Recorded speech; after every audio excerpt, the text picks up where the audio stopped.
that is stocked with catfish, bluegill, and bass. And even though I didn't go fishing Sunday, or Saturday, yesterday, it's nice just to have that. And to be only 45 minutes away from my parents, to be able to walk down there and visit with my parents for a little bit outside, of course. So anybody else want to go? I will. Okay. So I'm a big musician and big into live music. So of course the pandemic has ruined 4 concerts I had intended to go to. This week, T95 offered a free code for Metallica's live event they did last night, and my roommate won a code. So I got a chance to watch Metallica live through a broadcast last night. So I'm very grateful for that. Nice. Very nice. Yeah, that's cool. Anybody else got anything they're thankful for? I'm going to share. Go ahead, Kate. Well, so far my family has been healthy.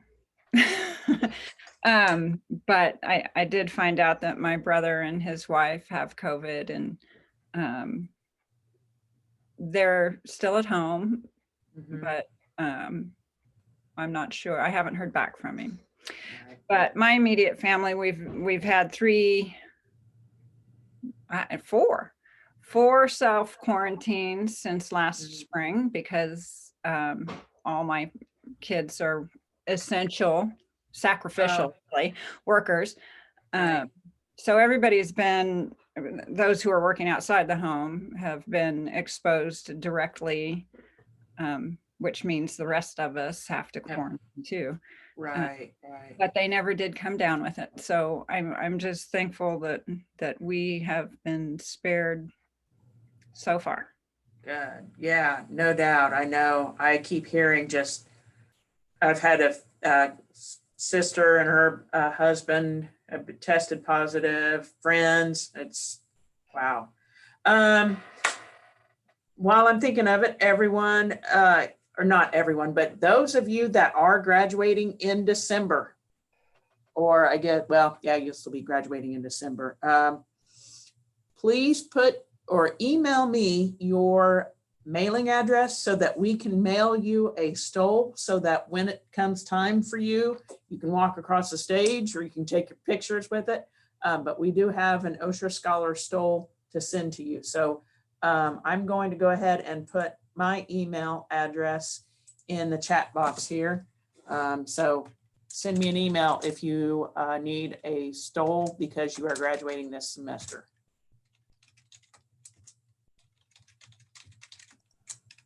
And Pam, if I can, Yeah. Heather, who is logged in, I need to know if that's Heather Hill or Heather Clark Shipman Clark.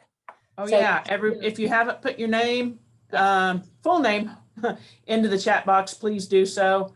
Thank you, Heather. There you go. It's Heather Clark. Okay. Very nice. I see more and more people are logging in.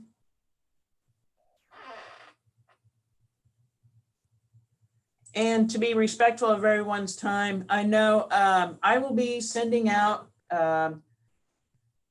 probably once the new semester starts, when we will be meeting, and I will send links as well. I think we'll still be meeting via Zoom at that time.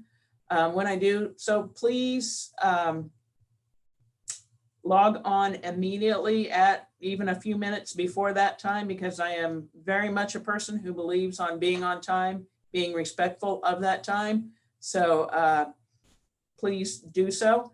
This meeting is also going to be recorded. Susan, have you started recording it? Or I guess I can. Already did. Okay, cool. Because what I'll do, those that aren't able to make it, they can watch the meeting and write a paper over it. So we'll have that available. And with that said, I think it looks like it's about 5 after 2.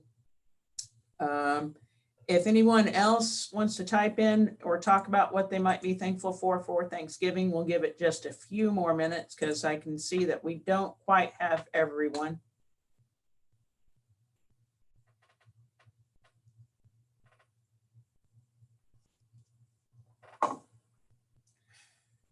I don't hear a lot of people talking. So with that being said, I'm going to go ahead and let Rex talk for a little bit. I'll go ahead and give a little bit of an introduction as well. Rex, what year did you graduate from Wichita State? Can't remember, or with your bachelor's? Summer of 19. December of 19. And when Summer. did you first? Summer of 19. Summer of 19. When I did started you, there in yeah. the fall of 2017. Oh, 2017. And now you are working on your PhD in biomedical engineering, yes? Correct. Yes. And as Rex and I were talking before everyone came on, Rex is also writing writing some grants for some funding. So he'll have a lot to talk about. I'm sure he'll be open to questions. You can ask him about what it's like, grad school and all that kind of fun stuff. But I'll go ahead and hand it over to you, Rex. Hi, everybody. I know some of you, I've seen you before when I was an Osher Scholar, but there's some definite new faces. Like Pam was saying, so you might think it took 2 years to get the degree, but it didn't. Was working on that bachelor's degree since 2010. So it wasn't an easy road. The one thing I can say is you just stick with it and you make sure that you get those group of people around you, like you have enough of adult learning, and then get out there and keep talking to people. That was the biggest thing for me. I transferred in from a community college in California. I'm originally from Kansas, but I was living in California because I was a race mechanic out there, and I went back to school right after I did that. And just that first day of class, you've all made it this far, you're in school now, so all you have to do is keep going, talking to those that you can. I don't know how much I should talk because I don't know if you guys have questions, but as far as like helping, I know right now it's definitely a different type of situation where we're all used to being face to face, where right now we can't. But I know one thing that a lot of the professors, I don't know, I hope you guys are having a good time with this being online, because I know I've had a lot of professors being very understanding that everybody is in this together, and for them it's difficult too, because I don't know if you guys are getting the synchronous or asynchronous studies, but for them to make those videos, some of these professors have never done that stuff before. And the patience for them, I think, as long as they have patience for you, we're going to get through this. And I know there was a town house here a while back with the interim president.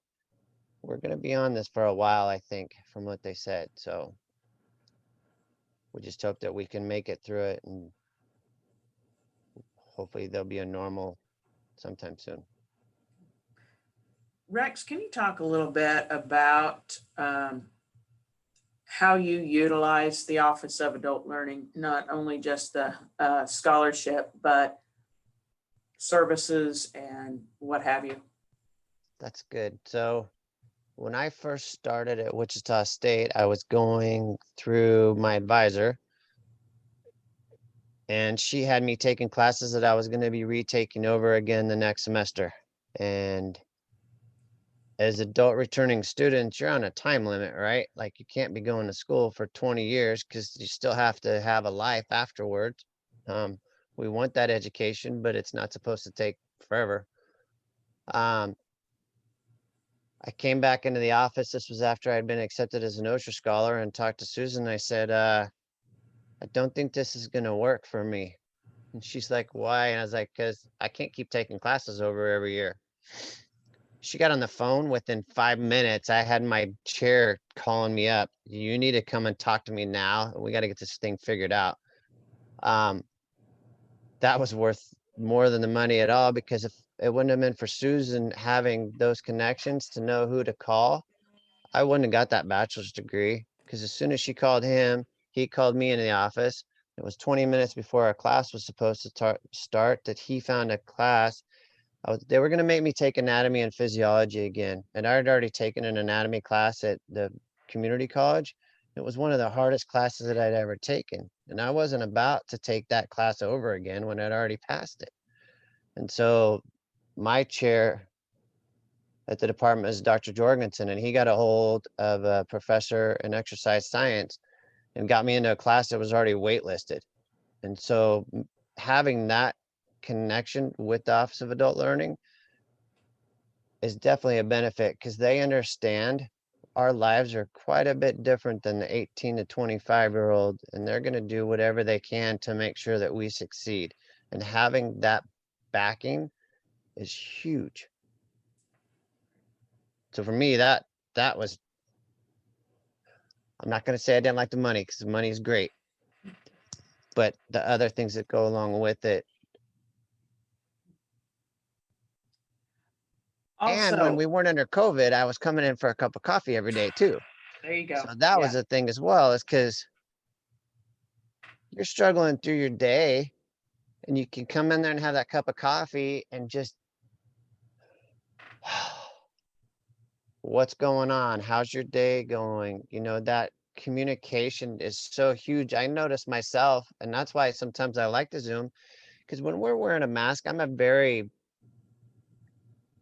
sociable person and I like smiling and I like getting smiles back from people. And when you're wearing a mask, you can smile all day long and I have no idea if you're smiling at me.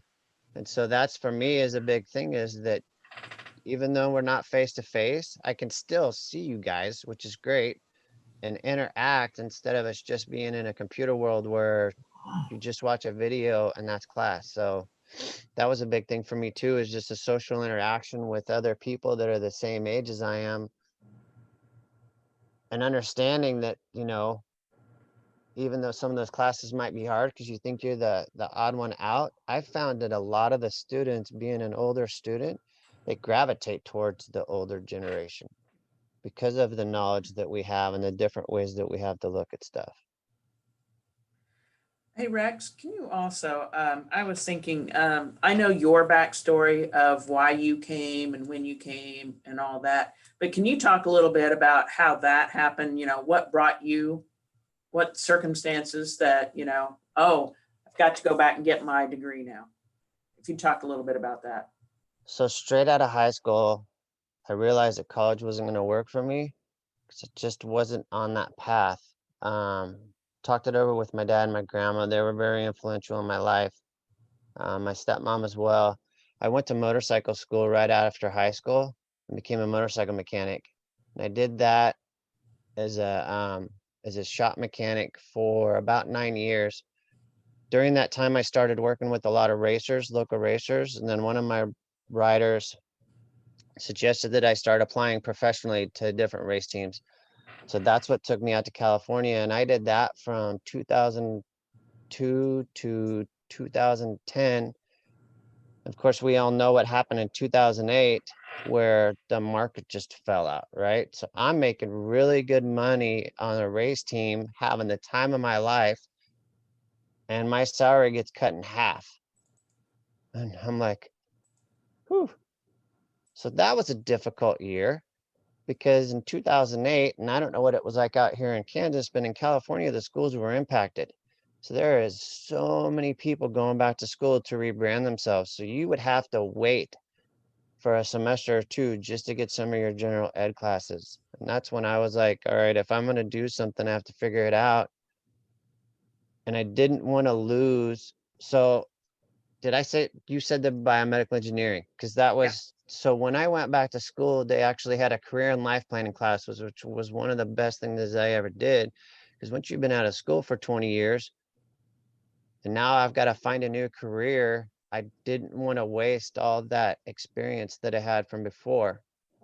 And so that's why, instead of, I'd already been working with machines for 20 years, I decided that I wanted to work with the body, and that's where the biomedical engineering came in. I was as a master's student last year. I switched advisors and now I'm in the PhD program, but instead of working on making machines work better, I want the machines to work better for us. And so what we're actually, one of my research proposals right now is we're working with the endothelium, which is the lining of the vascular system. So last year I was working with a wearable biosensor for sweat. And it's interesting how there's so many things that you can take from a mechanical perspective or a biological perspective and mesh them together. And that's why I chose to do the biomedical engineering, but it was because of the recession. Nobody was spending money on toys anymore because they barely had enough money to pay for their family's food or rent. And so that's what made me come back to school. Then once you did, and I know because, yeah, you were in here and we talked quite a bit, but you also utilized McNair Scholars, yes?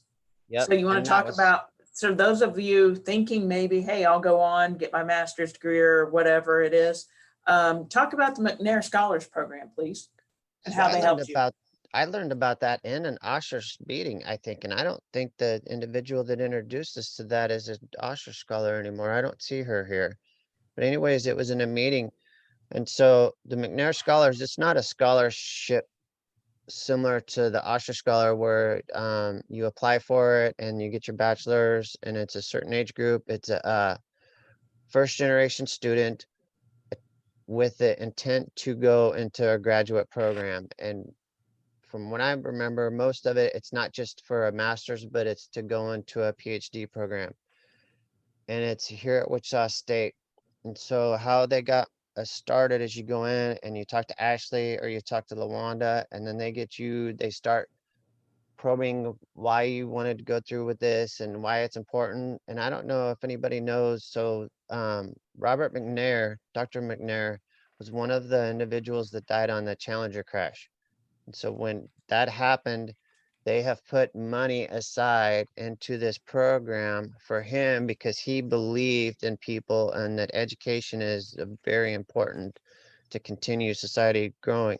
And that's why it's for first generation. It's also for underprivileged minority groups, females.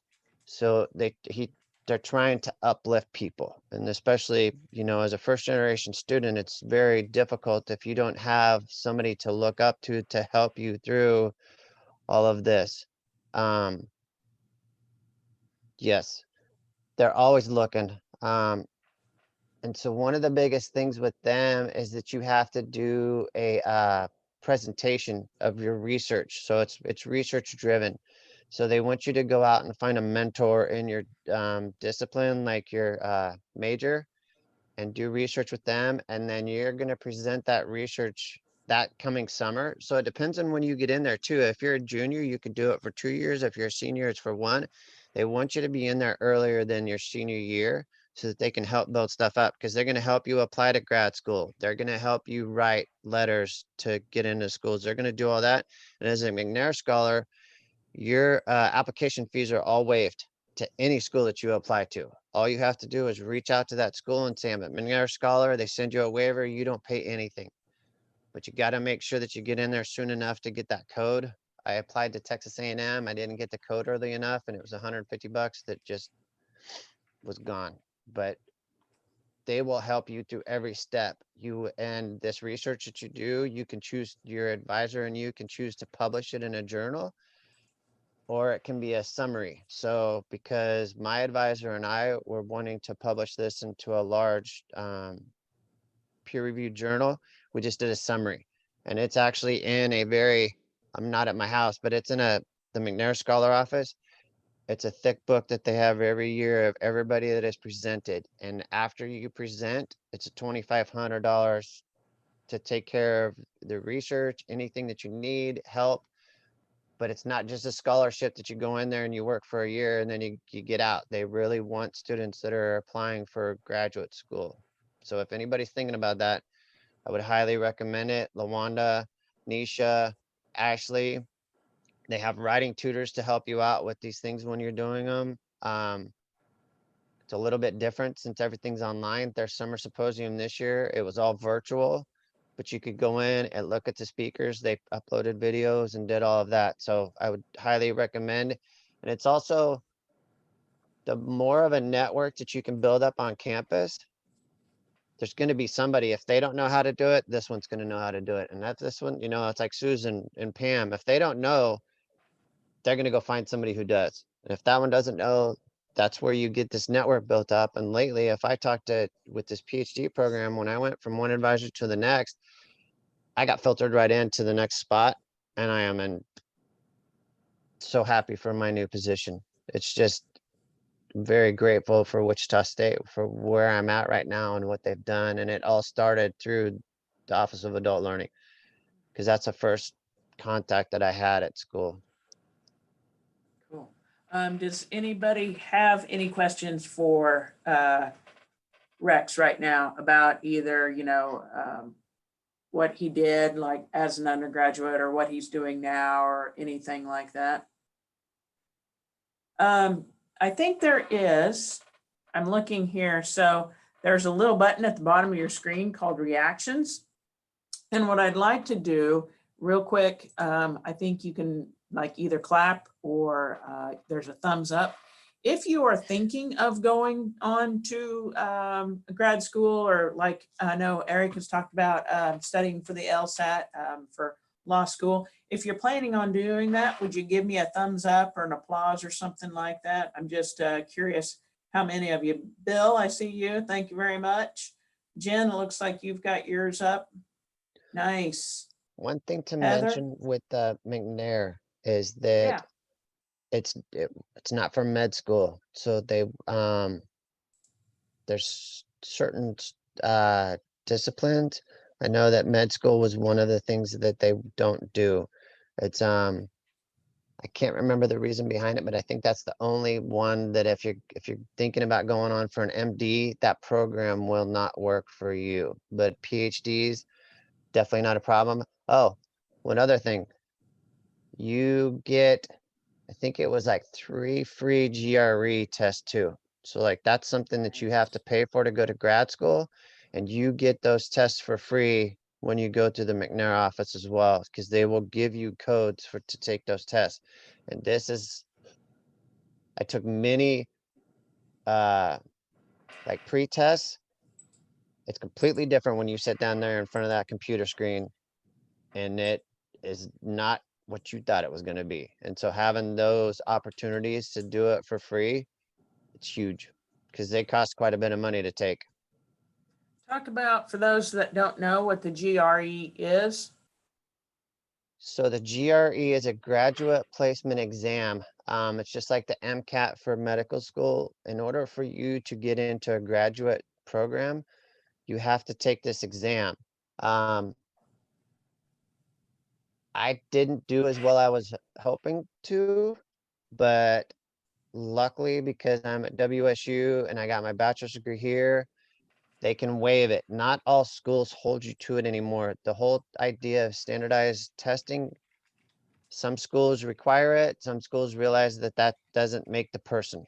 But it is an exam that covers math, English, and it's not high level math, but it's definitely thought provoking. And the thing that I fell into the first time when I took it, even after I took a bunch of practice exams, I'm an engineer. So if I'm given a mathematical problem, I'm going to try to solve it, right? So I just start scratching down numbers, and I'm going through, and all of a sudden 5 minutes has gone by, and that was one question. And so it's not that kind of thing where you take it and you're supposed to solve for it. It's something that you should be able to think about logically and come up with an answer. You shouldn't be spending more than a minute on one question, because it's a set of questions that you got to go through, and they are not the same every time. And I do know that because I went on to get my master's at the Elliott School here at Wichita State. I got my master's in communication and my master's in public health. Sometimes, depending on the program, all they want to know, and this was at the Elliott School, we just want to know that you took it, which was good for me because my GRs, I tanked them. I had almost a 4.0 going into graduate school work, but you would have never known it by my GRE scores. I'm not a test taker by nature. It's not, I don't do well, especially standardized tests and tests like that. So don't get too freaked out about the GRE if you're thinking of going. Just know that most places will have you take that. Like I said, I know that for some, they do want a certain score, but that's what McNair Scholars are there to help you with. And there are other GRE preps that you can do. I'm reading your message, Eric, and yeah, I'm the same way. Anything more than 2 + 2 = 4, and I'm out, right? But we do have ways to help you study for those. And let me see, does anybody have any questions for Rex so far? No? I know, Rex, we've done this a little, or I've like interviewed you for different things, but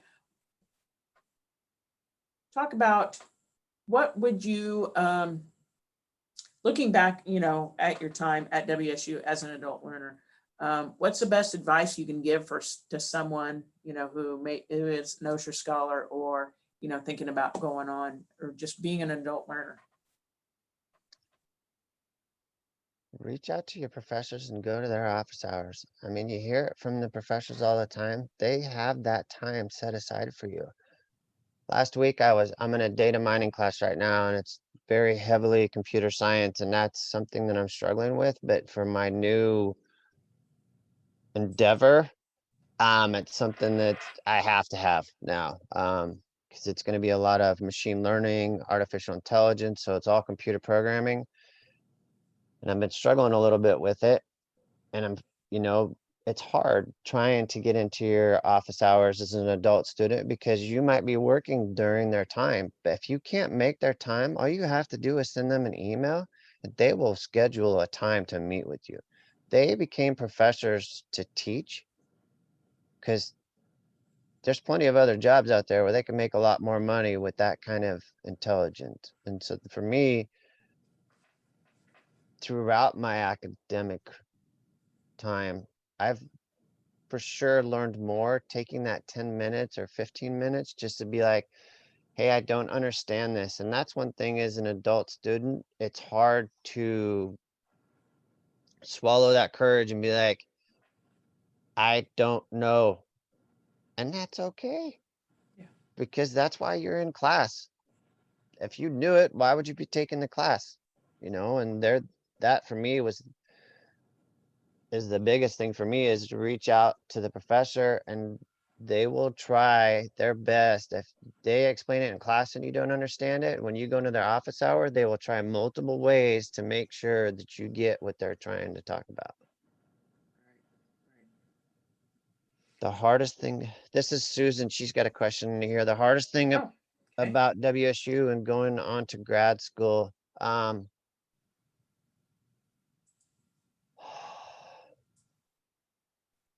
I think you brought this up before, Susan, is jumping off that cliff, because that was the scariest thing.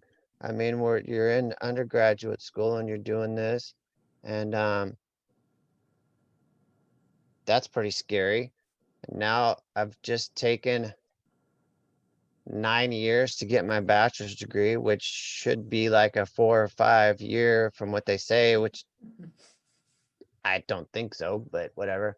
And then say, all right, well, I'm going to add on another 2 to 6 years to my life in school when I'd really like to start making money one of these days, because it'd be kind of cool.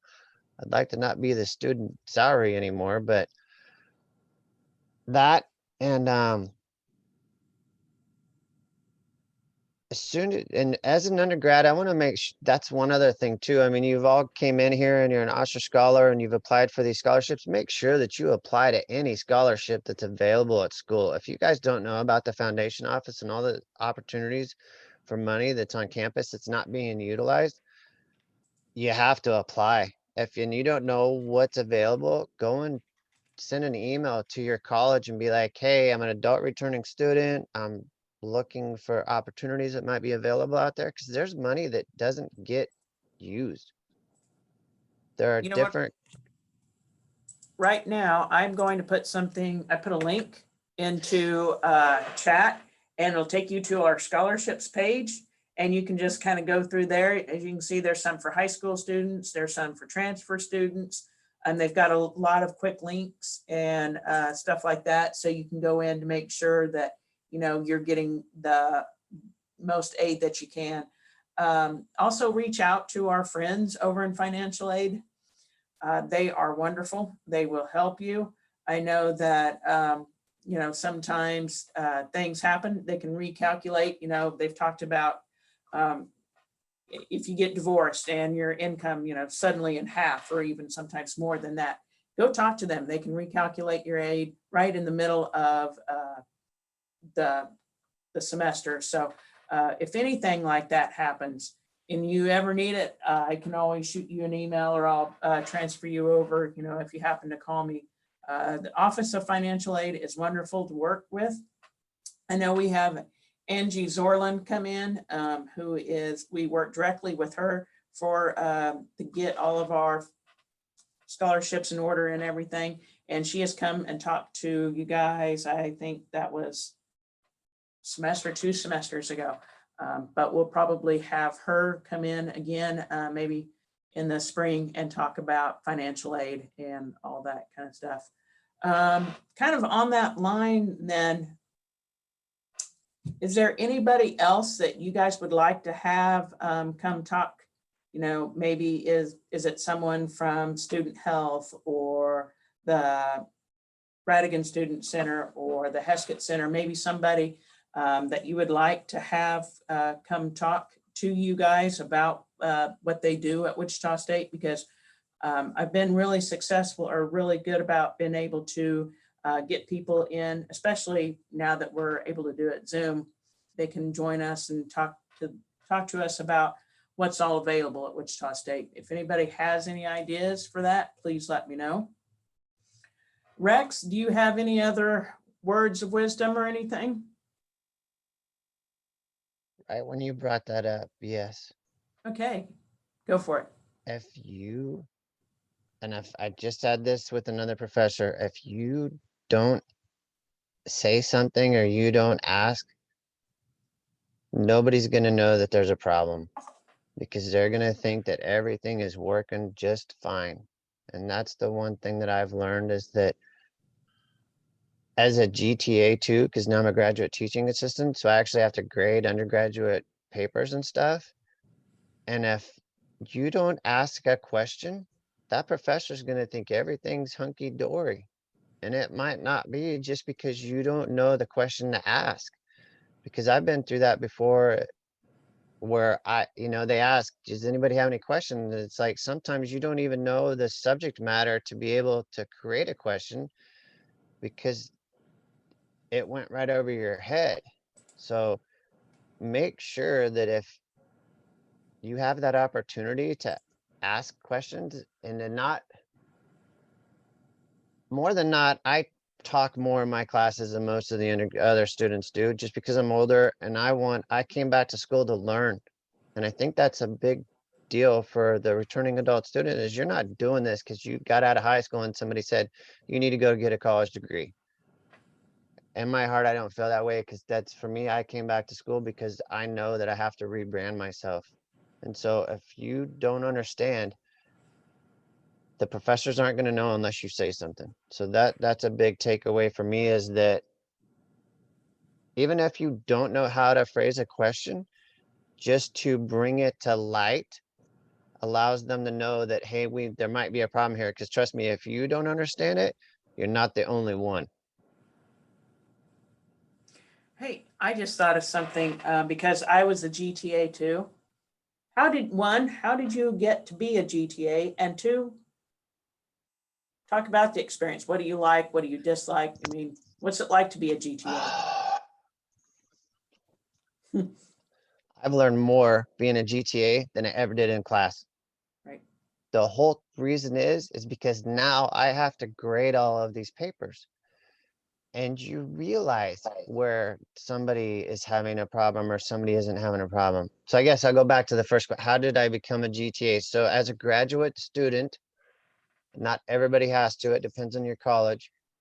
It's an opportunity to get paid to be doing schoolwork. I grade student papers. I help the professor set up lectures, or I help you're just helping these professors. They've got so much going on right now. Like I said, with they have to do videos and they have to do this. And so any way that the college can help take some weight off of their plate, it's an opportunity for you to get paid.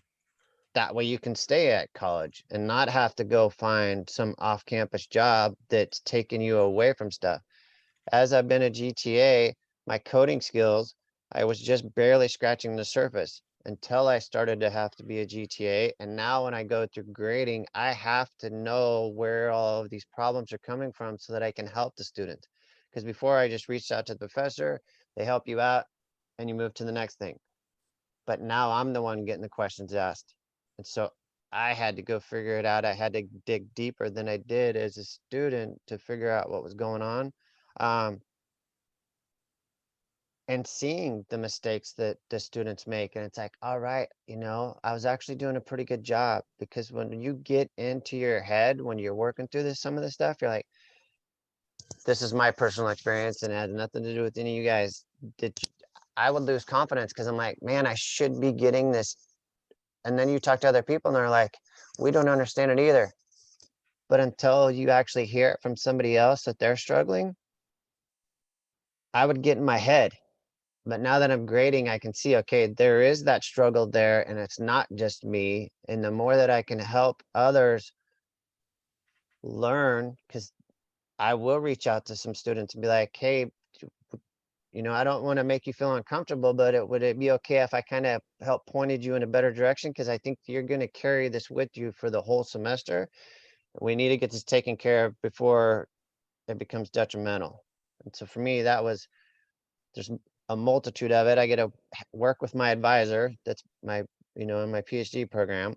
I get to learn more about the subject matter that I did instead of just scratching the surface because I'm a student. And I'm going to get paid to do it. Yeah, it's not a lot of money, but it's better than zero money or going to have to find a job that I got to work outside and it's cold, or, all those different types of jobs that are not as fun. So I'm hearing you would definitely recommend being a GTA. Even a TA. I was a TA from one of my professors as an undergraduate. So you guys don't have to be graduate students to help a professor. You can be a teaching assistant too. And as a teaching assistant, you're going to learn that subject matter better too, because you're completely involved in it when you're grading these papers for your professors and getting paid for it too. How did you get to be a GTA? Did you apply? Do you remember the process? So the advisor that I had in the undergraduate program, he had brought it up to me because I was working in his lab. So a lot of the stuff that I work with in the biomedical engineering, it's a lot of lab-based stuff because it's the engineering program. But just the TA, I think because I tried to apply for the through the FAFSA for the work study and I didn't get it. So then I think I reached out to the department and found out what kind of other options that there are, because they'll help you try to find money as much as they can. And I think that's where I was able to get into it, was talking to the office, to my department. And that's one thing too. Everybody in that office in my department knows me, especially now because I'm the first PhD student in that program. But before, if you're going to ask for letters of recommendation too, because this is going to go into the whole thing. If you go into grad school, you've got to have 2 to 3 letters of recommendation saying that you're worthy to be into that program. And if you don't ever go talk to your professors, they can't write you a letter because they don't have any idea who you are. But if you go talk to them during their office hour, maybe once a semester, it doesn't have to be that person made an effort, because trust me, they're going to remember your name. And now I've got something to write about you because they came to me, they talked to me because they were struggling. But if you never make that attempt to go talk to your professor, and then if you need that letter of recommendation, even if it's not to go to grad school, but if it's to start a new job once you get your degree, you're going to want that professional letter. And if you go ask somebody to write a letter for you and you've never had a one-on-one talk with them, granted right now it's going to be a Zoom conversation where they can see your face your letter's not going to be that great. It's going to be that generic, yeah, they did really good in class and this was their GPA, and everybody gets those letters. Do you want that letter where the professor's like, yep, they came in, talked to me, they were struggling, I helped them out, they did much better, or whatever, just to make that effort? Because those letters of recommendation, I've asked Dr. Norton for a letter of recommendation. I've asked a lot of different people for letters. They're like gold, because if you get somebody that knows you well, they're going to take care of you. But if they have no idea who you are and you're just coming in and saying, hey, can I get a letter of recommendation? It's going to be the generic off the shelf, blah, blah, blah, blah, blah. Now, you make a great point, and I do want to offer that to all of you who are sitting here today. You're coming to these Osher Scholar meetings, and it may be a little inconvenience for you, but that's the difference. I will be able to write that letter, say, you know, this person was an Osher Scholar, they came to the meeting, say he contributed. I know some of you have come into my office numerous times. I can write those letters, and yeah, they can make the difference of you either getting the scholarship or getting into another program. So, you know, I will put that out there for you as well. I want to kind of not wrap things up, but also want to give you guys just a second. I know we've talked about this will be Susan's last Osher Scholar meeting. So if everybody can just kind of give her a clap and applause for her efforts, we're going to miss her. Yeah, we're going to really miss her here at the office. So look at that, Susan. Yeah. Susan's This done a is, lot. Thanks, you guys. This is Billy. Can I say something? Hey, Bill. I just want to Absolutely. say that, I'll miss you terribly, Susan. When I started in August of 19 in the fall semester, I was really afraid. I didn't know anything. As you know, I had received my associate's degree in federal prison. And so it was my first time on any college campus. And I just didn't, I felt lost and I didn't know anybody. And I heard about the ALC, so I came in there, and you and Pam have been just exceptional people and helped me so much. And any questions I had, and we got to talk a lot about soccer basketball too, and it's just, you'll be sorely missed by me, and it just won't be the same when I come in there. But I'm also not so selfish that I'm glad for you that you'll have a lot of time to spend with your grandchildren, and you've paid your dues in the education field, and now it's time for you to enjoy life. And I'm very happy for you, and that's all I have. Oh, thanks, Billy. I appreciate it. I will miss talking soccer basketball with you, Bill. We may have to have Zoom meetings just to talk, especially with everything going on right now. Oh, yeah. Well, if I can just say something to all of you guys, and there's been a few before you, because we've had over 100 Osher Scholars. Osher Scholars is actually a very small part of my job, but it is without a doubt my favorite part of my job. Even though sometimes you guys drive me crazy, and that's okay. That's what I'm here for. I have loved every minute of it. You guys are a perfect example of why I do what I do. I was you at one point in my life, because I came back to get my bachelor's degree just like you guys are doing. And so I am very much in favor of what I call pay it forward. And for me, paying it forward has been part of helping you guys fulfill your dreams of academics. I know Pam feels the same way. She's going to carry this on when I'm sitting around in my bathrobe, actually probably watching Netflix for a couple of months, because I'm not doing boo diddle for a couple of months. But I hope you guys all let me know when you graduate. At some point, I hope we actually have a graduation again so I can applaud for you guys in real time. But know that no matter when you walk across that stage, I will be there. Even if you don't see me, I'm on your shoulder applauding for you and saying, way to go, well done you. So carry on and don't give Pam too much grief. That's basically the words of wisdom. So Thank you, Susan. I sure I'm off appreciate it. again. I've had the joy, the sheer absolute wonderfulness of working with Susan for the past 5 years. I have far from learned everything from her. So please be patient with me in the next couple semesters. I'm trying to fill up a little bit of her shoes and take it on. I'll probably forget things. You'll probably just have to email me or something like that. But I came to Wichita State at 31 years old, knowing I needed to get a degree, and actually going to probably be finishing my doctorate in May, thanks to Susan. So she's been a big help. We're sure going to miss her. But with that being said, I think we got everyone. If you were here, please put your name into the chat.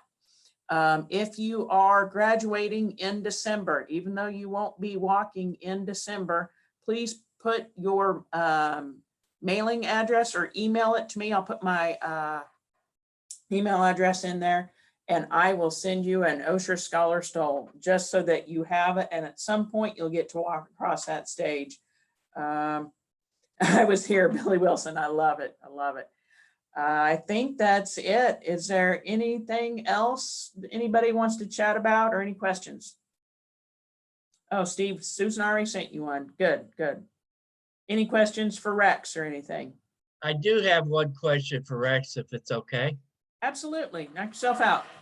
Rex, I interviewed for the McNair Scholar Program, and I didn't receive it, but she said to apply again, so they're going to re-interview me in the spring. And I just wanted to know if you could, well, first of all, give me any advice maybe, but also if I'm accepted, what can I expect and how will that correlate with, I'm going for my bachelor's now, and will I have time to do my schoolwork for that and be a McNair Scholar? I really don't know much about it, but I know you probably do, so. They're very open with schedules there because they want you to succeed. So the whole reason for that program, the reason why I brought up with the different things is because that interview process, the reason why they put you through that is that program actually gets assessed to see how well it does. And so that's why they go through that whole process of interviewing, making sure that this is something you want to do. And that because that PhD going through that graduate school process, you have to find that motivation. And that's something for sure. My last spring with my advisor, when we started this whole COVID thing, it went south real quick, and it took all that I had and all the people around me to keep me in the program. So that for sure is one of the reasons why they put you through that. It's a gut check on their side, because if they provide you with that money and they get you started, they want to know that at the end, you're not going to just drop off because things get hard. I think that's one of the biggest reasons why they do that. I don't know if they told you to reapply, do it. It'll come back around. If they were not interested, that would have not been brought up. They will find time for you. I don't know how it's working in the Zoom world. The way that it worked for me was that I would meet with Ashley about every 2 weeks, and we would go for a walk around campus because she likes to go for walks. And I would rather get outside and walk around too than be stuck in a building and talk about how hard school is, because everybody's hard. She would go through that, and then they're going to push you.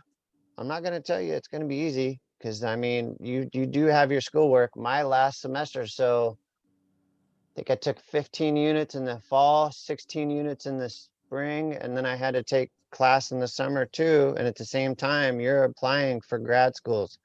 So it gets hard, but making sure that you have the right people around you. And that's where the Office of Adult Learning comes in. And that's where you get brought into that program. They're going to take care of you, but they're going to push you to be uncomfortable, because that's what it takes to keep going. But if you need help, the office, I don't know, Pam, if you guys have got tutoring and stuff going on, but if you need, it depends on what kind of tutoring you have. It's just like, and I didn't bring this up, but the engineering department, they have the Geeks program. If you're having time for math, if you need help with some of these different computer classes, reach out to the Geeks. And if one tutor doesn't work for you, go find another one. If that one doesn't work for you, go find another one. As I was going through all of my schooling as an adult learner, my brain's wired differently. And I'm sorry, I can't help it. It's just the way that it is. And if I can't find one tutor that works for me, I go find another one. If that one doesn't work for me, I just keep rolling through them. And if that doesn't work, I reach out to somebody else. There are avenues to find other tutors. So don't let somebody bring you down because they don't understand what's might be going on in the behind the scenes, because our brains have a lot of information that some of these younger students don't have. But with the program, with the McNair program, they're going to set up appointments with you to make sure you're on track. And if something's off track, they're going to try to find out how they can get you back on track. And because life happens, especially now. I think it was Susan the other day when I went in and I talked to her. Patience and grace right now is what's going to keep things going, because we have to be patient with each other. We're trying to be good individuals and trying to increase our knowledge, and there's going to be plenty of people there to help you. And I can't tell you it's going to be easy, Bill, because they're going to push you, but they're going to push you to make you better. That's all I can say. I have the utmost respect for both the Office of Adult Learning and the McNair program, because they're going to give you that little extra boost sometimes when you need it. But if things aren't going well, they're going to be there to help pick you back up too, because we all need that. Okay, well, thank you very much, Rex. You're I welcome. appreciate it. Yeah. And Rex, I'm Oh. gonna go. I'll see you later. Thank you, okay. Bill. Your story I like. Keep Okay, with it.